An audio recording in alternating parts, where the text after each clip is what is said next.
Conéctate con nosotros el sábado 12 de julio. Cubrimos los avances más importantes en cardiología.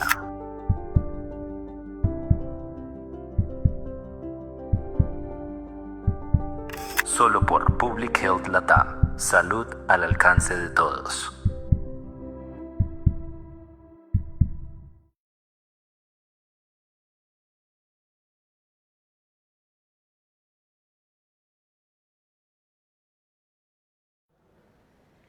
Bueno, en alguna ocasión usted de seguro ha escuchado una noticia sobre algún atleta, persona joven, que de repente le da un síncope y fallece, algo que sorprende muchísimo porque la persona está en condición física, es joven, es atlética, pero eso se debe a una condición cardíaca muy rara. Así que el doctor Francisco Merced, cardiólogo, nos va a hablar sobre esa condición y sus síntomas. ¿Cómo se encuentra, doctor? Muy bien, ¿usted? Todo muy bien y aquí muy contenta de estar con PH Latam desde la convención anual de la Sociedad Puertorriqueña de Cardiología. Bueno, vamos a definir primero, ¿cuál es esa enfermedad? Bueno, la cardiomiopatía hipertrófica primero que nada, es una condición heredada, es genética. Y usualmente es un problema, una mutación que existe en uno de los genes que codifica para una proteína que conforma lo que es la estructura del músculo del corazón. Entonces, como consecuencia de eso, lo que sucede es que el músculo crece de manera anómala, o sea, se engrosa lo suficiente como para causar o síntomas de obstrucción o síntomas de restricción que evita la contractilidad del corazón. O sea, que estamos hablando que el corazón es más grande de lo normal. Es más grueso, las paredes del corazón son más gruesas. Es bien importante hacer la distinción porque el paciente puede tener cardiomopatía hipertrófica, que es el engrosamiento, pero puede desarrollar una variante que es la cardiomopatía hipertrófica obstructiva, que surge como consecuencia de que como ese músculo crece tanto, oblitera el tracto de salida de sangre que supone que esa sangre que sale fuera del corazón hacia el cuerpo, obstruye. Y eso muchas veces tiene como consecuencia reducción de las capacidades físicas del paciente, puede causar síncope en algunas situaciones, hasta muerte cardíaca súbita. Wow, y entonces, como hemos visto algunos casos en personas jóvenes, usted dice que obviamente es congénita, pero eso se va desarrollando y llega un momento o presenta síntomas desde bien temprana en la vida, temprano en la vida. Pues es bien interesante porque usualmente lo que decimos la línea de tiempo de diagnóstico, usualmente cuando la enfermedad debuta a edad temprana, vamos a decir segunda década de vida, tercera década, por lo general la manifestación principal es muerte cardíaca súbita, desafortunadamente.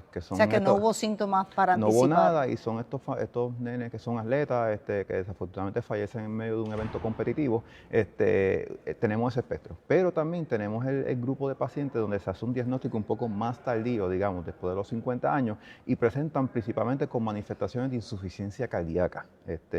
No obstante, podemos tener pacientes jóvenes que presenten síntomas. El problema es que los síntomas no son específicos de la condición. Entonces ahí es que está el reto. Porque, por ejemplo, muchos de los síntomas que estos pacientes demuestran, como falta de aire, dolor de pecho, mareo, cansancio, se los podemos atribuir a otras condiciones que son mucho más comunes, como por ejemplo causas pulmonares, problemas de tiroides, y no necesariamente pensamos en esto. Claro está, ahora, aunque es una enfermedad rara, es bien importante siempre descartarla, porque como mencionamos, desafortunadamente lo que no queremos que suceda es la muerte cardíaca súbita. Por eso, pero eso figura, usted dice que no se puede descartar, pero eso figura como parte de ese protocolo de cernimiento cuando va el paciente con esos síntomas a la oficina. Pues bueno, usualmente cuando los pacientes se nos presentan con estas quejas, siempre hay que hacer un buen historial médico, eso es importantísimo, pero ese historial médico lo vamos a sustentar y lo vamos a apoyar con varias pruebas ancilares. Por ejemplo, hacemos una electrocardiografía, que es el famoso EKG, que es un estudio bastante sencillo, donde vamos a ver la actividad eléctrica del corazón, y ese estudio nos puede dar una idea. Porque, por ejemplo, si ese paciente tiene un proceso donde el músculo del corazón está bien engrosado, nosotros como clínicos, cuando vemos el electrocardiograma, podemos ver un engrosamiento de esos voltajes en el EKG, y eso se llama un patrón de hipertrofia. Una vez tenemos eso, lo vamos a apoyar con nuestro ecocardiograma, que el ecocardiograma viene siendo la prueba, la piedra angular en el diagnóstico, porque el ecocardiograma no tan solamente vamos a ver la morfología del corazón, vamos a ver el funcionamiento y podemos medir ese miocardio y ver si en realidad ese paciente tiene cardiopatía hipertrófica o no. Y no tan solamente eso, sino que también el estudio, el ecocardiograma, nos permite descartar otro tipo de condiciones médicas que pueden mimetizar lo que es la cardiomopatía hipertrófica. Tenemos otras pruebas adicionales que podemos hacer, como por ejemplo resonancia magnética nuclear, el MRI de cardíaco, que ese también nos da valor prognóstico en términos de riesgo de muerte a largo plazo y también nos ayuda en la toma de decisiones para ciertos tratamientos que le vamos a dar al paciente. Tenemos también lo que son los monitoreos electrocardiográficos, los famosos Holter, que eso lo vamos a utilizar para cernimiento de arritmias malignas, porque eso es uno de los riesgos de estos pacientes, el desarrollo de taquicardia ventricular. Esa era otra de mis preguntas, de qué otras comorbilidades se presentan o qué otros efectos presenta ese paciente. Pues más allá de la parte, porque una cosa es la insuficiencia cardíaca que va a causar la condición, porque recuerden, cuando ese músculo crece, yo siempre digo a los pacientes que ustedes comparen, el corazón es un músculo, entonces ese músculo es como un fisiculturista. Si el fisiculturista levanta mucha pesa, usted sabe que va a tener hipertrofia del músculo para levantar las pesas, pero sabe que va a estar un poco trincogido, no va a poder moverse. Lo mismo le pasa al corazón. El músculo se va a engrosar, va a tener mayor contractilidad, pero va a estar rígido. Por lo tanto, se le va a hacer más difícil captar sangre y sus presiones dentro de las cámaras van a estar más altas, el paciente se va a fatigar más. Con el tiempo, lo que sucede entonces con el corazón, que como método compensatorio empieza a desarrollar fibrosis. Y ahí es que está lo peligroso, porque esos islotes de fibrosis son los que promueven las arritmias. Entonces, por eso, más allá de la insuficiencia cardíaca, tenemos el problema de arritmia. Y de hecho, esa es la causa más común de muerte cardíaca súbita y eso es lo más importante que tenemos que evaluar, porque si estos pacientes, después de nuestra evaluación, nosotros detectamos que ese paciente tiene un alto riesgo de muerte cardíaca súbita, es un candidato para implantar un desfibrilador, que es un dispositivo electrónico que se implanta para prevenir eso. ¿Y qué otros tratamientos hay, doctor? Pues ahora mismo, aparte de la terapia de device para prevención de muerte cardíaca súbita, todo depende mucho si el paciente tiene el componente obstructivo, que es de la cardiomopatía. Para ese fenotipo, ese morfotipo de cardiomopatía, ahí hay dos maneras. O tratamiento médico, que es con un medicamento que existe que se encarga de modular la contractilidad del corazón y de esa manera podemos reducir esa obstrucción o ese gradiente que hay a través del tracto de salida. Pero si el paciente no responde o si el paciente tiene otros problemas anatómicos, porque la cardiomopatía hipertrófica no es solamente un problema de músculo, muchas veces hay inserciones anómalas de la válvula mitral, de los músculos papilares. Ahí es cirugía. Y posiblemente el paciente tenga que ser referido para cirugía, o eso se llama una miomectomía, que es rebanar ese segmento que está de músculo y tratar de reposicionar la válvula mitral para poder liberar esa obstrucción.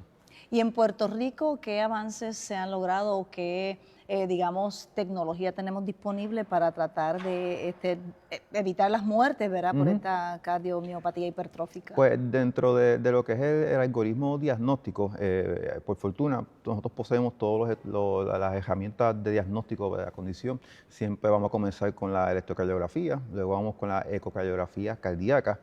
Y otra manera como nosotros podemos hacer el seguimiento de este paciente para el riesgo de muerte cardíaca súbita, primero hay que ver la historia familiar, porque si este paciente, por ejemplo, presenta con algún historial de algún familiar que murió por una causa que no se sabe, ya eso es un factor de riesgo, es una bandera, porque posiblemente ese paciente tuvo cardiomopatía hipertrófica.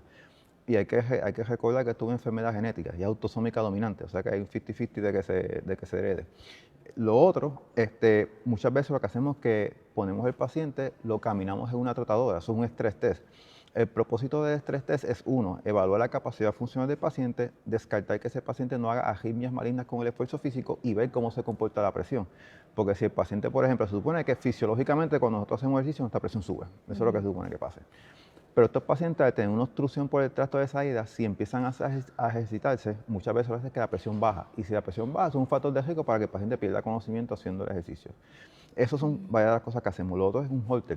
Eso lo conectamos, evaluamos el paciente 24 a 48 horas y lo que vamos a ver si el paciente hace algún tipo de arritmia maligna, que esas son las famosas taquicardias ventriculares, que ya eso también es un factor de riesgo. Y esa pieza de información la complementamos con la clínica del paciente. Si estamos sospechando algo genético, sometemos una prueba genética para ver qué mutación tiene ese paciente. Y luego decidimos entonces si el paciente es candidato o no para implantar el desfibrilador. No obstante, todos los pacientes, independientemente del desfibrilador, hay que poner siempre medicamentos. Eso iba, que sí también venía acompañado, ¿verdad? De tratamiento farmacológico. Sí, usualmente estos pacientes es ideal mantenerlos en beta bloqueadores, que son usualmente los fármacos de primera línea que utilizamos, porque el beta bloqueador, uno, nos ayuda a modular la contractilidad del corazón, también nos disminuye el riesgo de las arritmias. Si el paciente persiste aún sintomático, o sea, que se fatigue mucho, que la obstrucción no se libere con este medicamento, pues entonces procederíamos al otro medicamento que existe, que es el modulador de la contractilidad del corazón. Y si a pesar de esto el paciente persiste con síntomas, pues entonces tendríamos que considerar la posibilidad de hacer una intervención, ya sea quirúrgica, que es la miomectomía que hablamos, o si el paciente es candidato para intervención por catéter, que eso se llama una abrasión del septo. Eso es inyectar una sustancia a través de una de las arterias del corazón a la coronaria, es inducir un pequeño infarto controlado para que ese tejido no siga creciendo. O sea que definitivamente ese paciente tiene que estar, una vez detectado, tiene que estar en tratamiento porque las consecuencias pueden ser esa muerte súbita. Correcto, la muerte súbita. Y claro está. De hecho, pues, por eso es que ahora también mucho se está abogando, especialmente esto lo vamos a ver mucho en programas deportivos en universidades en Estados Unidos, donde antes de ellos de reclutar a sus atletas, hacen un cernimiento bien exhaustivo de condiciones cardiovasculares, porque ellos quieren prevenir esto, que no tengan un atleta y esté en una cancha y el atleta fallezca, al igual que en atletas de alto rendimiento sí, también. Y a nivel profesional, por supuesto, también tiene sí. que pasar por ese proceso para evitar eso. Sí, pues sí, son congénitas, no necesariamente ha mostrado tampoco síntomas, ¿verdad? Por eso, y muchas veces las manifestaciones no se ven súbitamente, no se ven progresivamente, y de hecho muchas veces el paciente literalmente jugando colapsa, fallece, y cuando hacen el análisis post-mortem ven que tenía cardiopatía hipertrófica. Okay, es que esta es la importancia de hacer el diagnóstico antes. Pues muchísimas gracias, doctor, por haber compartido toda esa información con nosotros, y muchísimas gracias a todos los que nos han acompañado en esta cobertura especial desde la Convención Anual de la Sociedad Puertorriqueña de Cardiología, donde ustedes cumplen 75 años contribuyendo con la salud pública y la orientación a médicos y a los pacientes sobre la enfermedad cardiovascular. Muchísimas gracias, será hasta una próxima ocasión. Gracias.